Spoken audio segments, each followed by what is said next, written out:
Amen. Je bénis les seigneurs.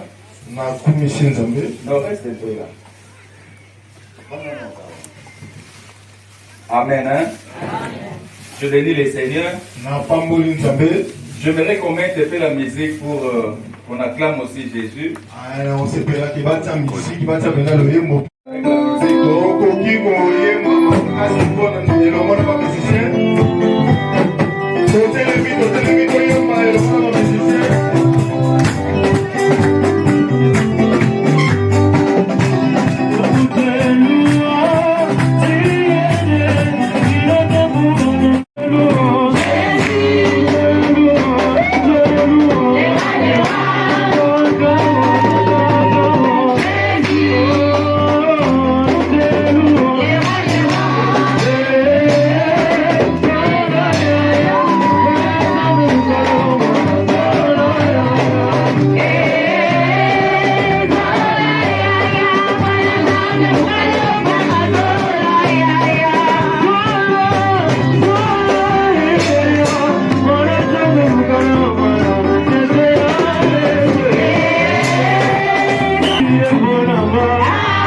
nous allons aller dans les Écritures.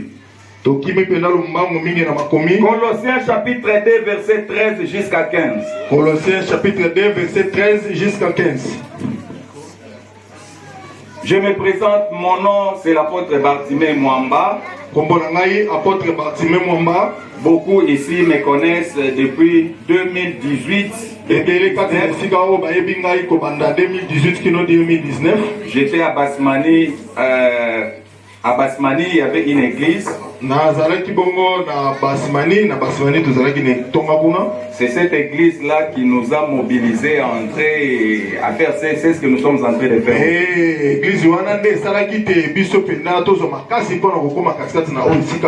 Donc il y en a d'autres qui sont à mort et qui me connaissent, qui sont ici. Et il y en a d'autres qui sont ici à Athènes, me connaissent aussi. J'ai travaillé dans cette église. Amen. Hein? Et j'ai travaillé aussi, enfin, je travaille toujours dans cette église. Amen. Hein? Actuellement, je reste à Athènes. Amen. Je suis marié et j'ai une église à Athènes.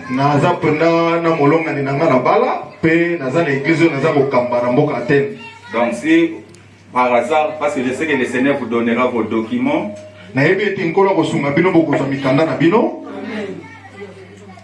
Et quand vous allez vous décider à aller à Athènes, je crois qu'il y a une église déjà pour vous.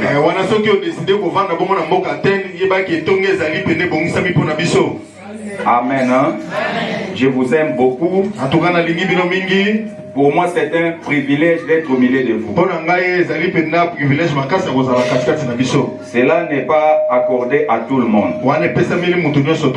C'est une grâce. Je remercie le pasteur ainsi que tous les hommes de Dieu de l'église qui m'ont accueilli avec dignité. Que le Seigneur vous bénisse. Que le Seigneur bénisse le maman, les sœurs, les frères et sœurs de l'église. Je vous aime. Que Dieu vous bénisse. Ok. S'il y a quelqu'un qui peut nous faire la lecture, Colossiens chapitre 2, verset 13 à 15. Colossiens 2, verset 13 à 15. J'ai lu la parole du Seigneur. Amen.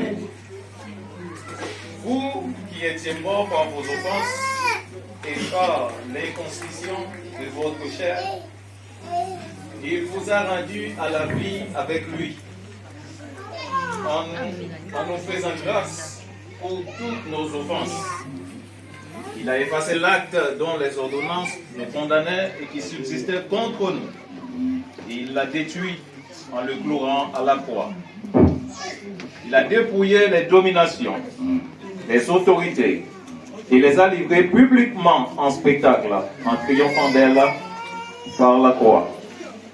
Que personne donc ne vous juge au sujet du manger ou du bois, ou au sujet d'une fête, d'une nouvelle lune ou des sabbats. Moi, je crois que c'est ça, là c'est déjà 16 défenses. C'est juste 13 à 15. Amen. Hein? Amen. Que Dieu bénisse sa parole. Nous avons notre grand thème qui s'intitule l'amour de Dieu. Et ce soir, moi je vais parler de la croix comme étant l'expression de l'amour de Dieu.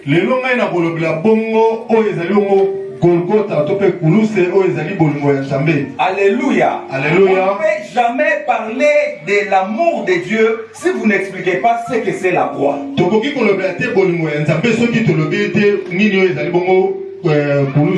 La croix est l'expression, la croix est la matérialisation de l'amour de Dieu sur terre.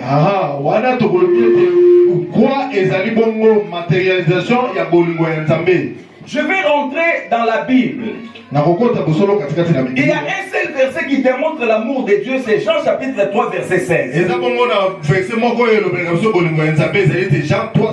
La Bible dit, Dieu a tant aimé le monde qu'il a aimé. Dieu a tant aimé le monde qu'il a envoyé son Fils, afin que quiconque croit à son Fils ne périsse point, mais qu'il ait la vie éternelle. Amen. Amen. C'est ce verset qui résume l'amour de Dieu dans la Bible. Quand on aimait le monde, Dieu créa le ciel et la terre. C'est Dieu qui a créé toutes choses. Et à la fin, Dieu a créé aussi l'homme. J'aimerais dire à une personne, Dieu était dans l'éternité. Parce que la Bible l'appelle éternel. Et lorsqu'il a quitté l'éternité, il a créé les temps. C'est comme ça que la Bible parle au commencement. C'est-à-dire, lorsqu'on parle du commencement, c'est-à-dire un Dieu qui quitte l'éternité, il entre, il commence les temps. Et lorsque Dieu a créé les temps, Dieu a créé le ciel et la terre. À la fin, Dieu a créé l'homme. Lorsque Dieu a créé l'homme, je voudrais dire à une personne, l'amour de Dieu a commencé depuis longtemps. La création de l'homme est intervenue la dernière. D'abord, Dieu a créé l'or. Dieu a créé les arbres. Dieu a créé l'eau. Dieu a créé de bonnes choses. Et après, il a créé l'homme. Subitement, il donne l'autorité sur toutes ces choses.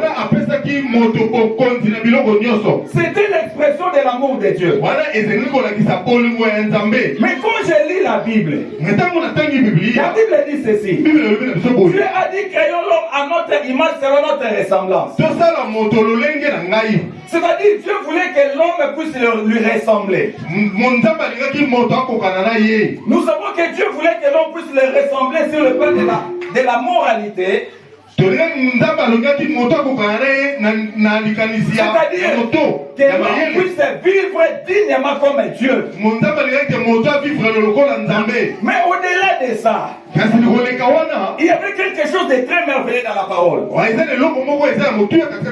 Dieu qui était éternel, il avait voulu que l'homme aussi soit éternel comme lui.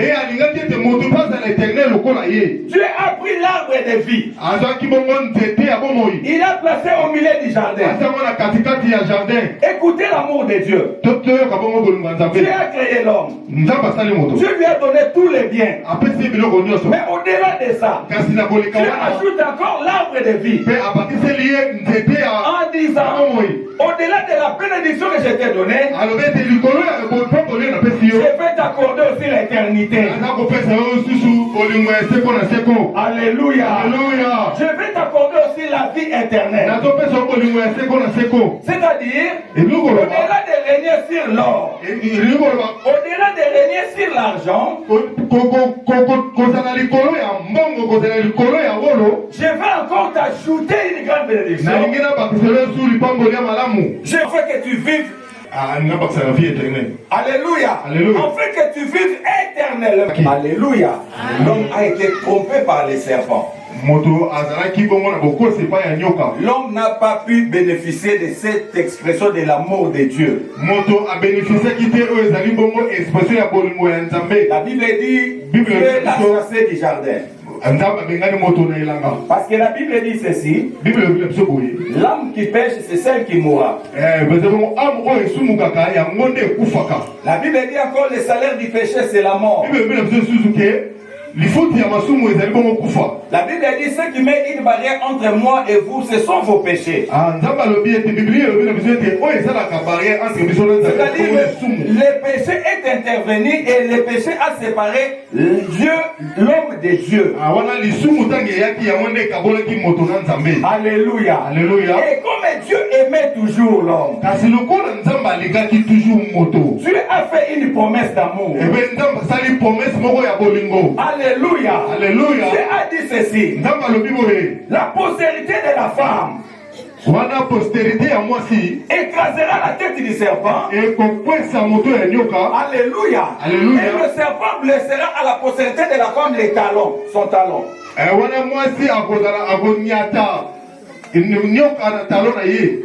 Alléluia. Alléluia. Alléluia. Alléluia. Il y avait déjà une promesse Et ça qui exprimait l'amour de Dieu. Malgré les péchés, malgré les fautes d'Adam, mais il y avait une promesse d'amour. J'aimerais dire à une personne, si aujourd'hui nous avons accepté Jésus, c'est parce qu'il y avait cette promesse d'amour. Nous étions dans des bars. Nous étions chez les féticheurs. Nous étions dans des mauvaises choses. Mais pendant ces moments-là, il y avait une promesse d'amour. La Bible dit, lorsque nous étions encore des pécheurs, Jésus-Christ était mort pour nous. J'aimerais dire à une personne, il ne faut pas négliger les païens. Il ne faut pas les voir comme des personnes sans valeur. Ils ont aussi cette promesse. Il y aura aussi leur temps où ils vont croire à Jésus. Ils vont donner leur vie à Jésus. Et ils seront sauvés. Il y avait une promesse d'Isaïe. Que la postérité de la femme écrasera la tête du serpent. Alléluia. Ne traite pas ton mari comme un démon. Ne traite pas ta femme comme un démon. Il y a une promesse de l'amour de Dieu. Lorsqu'elle est encore pécheresse, lorsqu'elle est encore dans le péché, Christ était déjà mort pour elle. Est-ce que tu comprends? Alléluia. Amen. Amen. Amen. Ok. Dans les plans de l'Éternel, Dieu Dieu a voulu